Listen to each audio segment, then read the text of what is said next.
I'm Jeffrey. You're about to discover a fantastic way to heal your mind and body that will leave you feeling good and happy all the time. Let's see how we can do it. We've measured the energy of the room, the energy around people's bodies. We've measured the energy centers of their bodies. I think all to prove to people that they have the power within them to begin to change and to heal. And we've made scientific history over and over again. Over 80% of people that are in a depression study that are given a placebo, that's 4 out of 5 people, respond to the placebo as well as they do to the antidepressant. Now, that means then that if a person, when they do a brain scan on them before the study and a brain scan after the study, and there are physical changes in their brain just by taking a placebo, it means they're making their own pharmacy of antidepressants by thought alone. The people who were interviewed after the randomized study, that got better from the placebo, couldn't believe that they were given a sugar pill and that their depression healed. They in fact healed by thought alone. I think the greatest example of the nocebo is the story that I start out with in the book, where a man goes to the doctor, isn't feeling well, is diagnosed with cancer. The doctor tells him, we actually interviewed the doctor.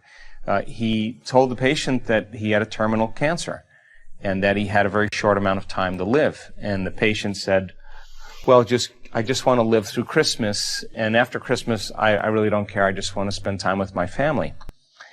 And so on New Year's Day, 1 week after Christmas, he dies. When they do an autopsy on his body, he never had the cancer that could kill him. I mean, he died by thought alone.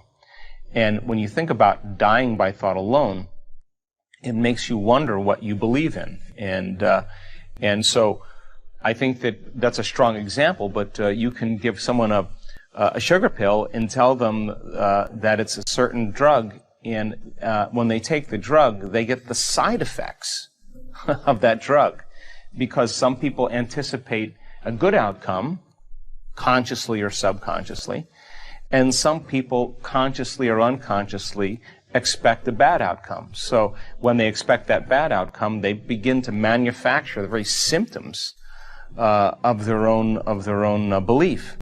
50% of every person that's diagnosed with cancer that are told that they're going to get nauseous after their first chemotherapy treatment, they get nauseous on the drive over to their first chemotherapy treatment, which means they're getting nauseous in anticipation of the event. Well, if 50% of the people can get nauseous on their drive to their first chemotherapy treatment, 50% of the people watching your show can get healthy on their drive on their way to work. It's the same process. It's just teaching people how the mechanism works. So when I wrote Placebo, I thought something really simple. If I understood the science behind how the placebo works, and there is a science behind it, people make their own dopamine by thought alone, their own antidepressants, their own morphines, and all these placebo studies. Once people understand the principles of it, can you teach them how to do the same exact thing? In other words, instead of relying on some external substance, like a pill that has no efficacy, no drug in it, that pill represents a symbol of possibility. Can you teach a person how to, instead of put their belief in something known, put their belief in an unknown, and begin to change their biology every single day so that unknown becomes a known? And it turns out it's absolutely teachable. Well, Beecher was one of the first people in the Western world to show that people can begin to manufacture their own morphine by thought alone. And Beecher was a physician in World War II that was on the front lines, and he ran out of morphine to do his surgical procedures. So between him and a few nurses, they conjured up a way to give the soldiers an injection of saline. It was nothing more than salt. And when they made it more of a ritual, where they told them that we have the drugs, here's what's going to help you, and they gave them the suggestion that they were going to get the real substance, Beecher was able to perform all of his surgeries without any morphine, and the soldiers reported very little pain during the process. So that sounds mysterious. It sounds like it's impossible. but it's in fact the truth. And when people begin to really wrap their mind around this, I begin to wonder how effective real medication is. Because maybe we're just conditioned into putting our faith and belief in something outside of us, and a pill is something that we associate with whatever condition we're trying to heal. They used to say that genes create disease. That was something that was stated in the turn of the century, turn of the 19th century. And then all of a sudden science came along and said, we lied. Genes don't create disease. It's the environment that signals the gene that creates disease.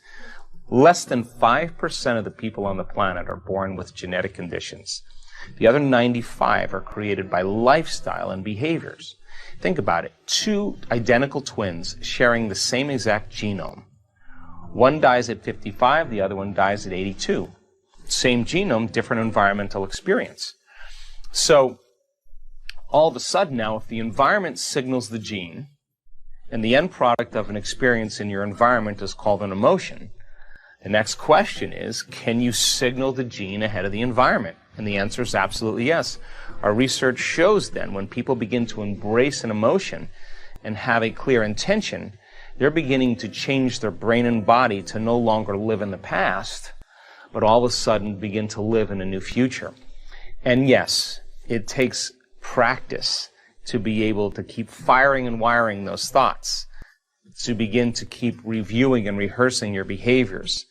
It takes practice to keep emotionally cultivating elevated states that finally it becomes a habit or a skill.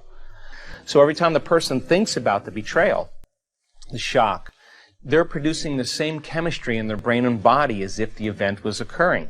And they're firing and wiring the same circuits and emotionally conditioning the body into the past. So then that person then who's living by those same emotions keeps signaling the same gene. And now they're headed for some genetic destiny, and in time they develop a condition.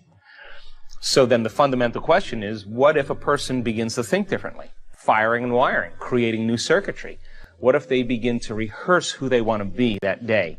The act of rehearsing something mentally, when you're truly present, the brain doesn't know the difference between the outer experience and the inner experience, which means you begin to install the neurological hardware in your brain ahead of the event. Now your brain's no longer a record of the past.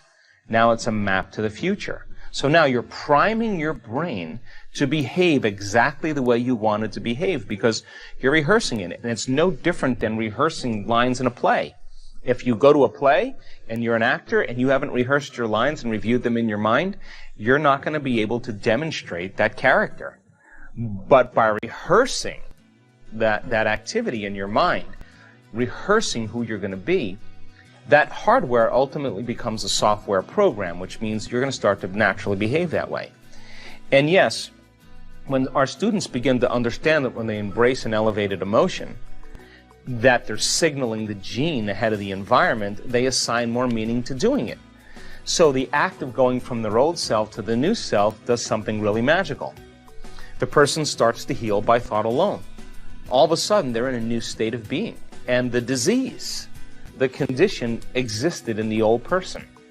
And they're literally someone else. And it's no different than a person with a multiple personality disorder that has an allergy to nylon stockings in one personality and type 2 diabetes in another, and healthy in another personality. It's the same exact thing when a person really overcomes themselves and they begin to express a new biology. Thank you for your time. We hope you enjoy this video and will share it with others to help those